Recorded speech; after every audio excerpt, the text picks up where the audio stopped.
দাদা দুটো মিষ্টি দেন তো। বসো, দিচ্ছি। এই মোটা মিষ্টিটা দিয়ে তো। ঠিক আছে বলে যাচ্ছি।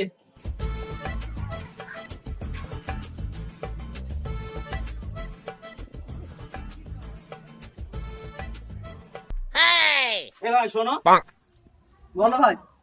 তোমাকে এই দোকানে কত মাইনে দেয়? ভাই 10,000 টাকা।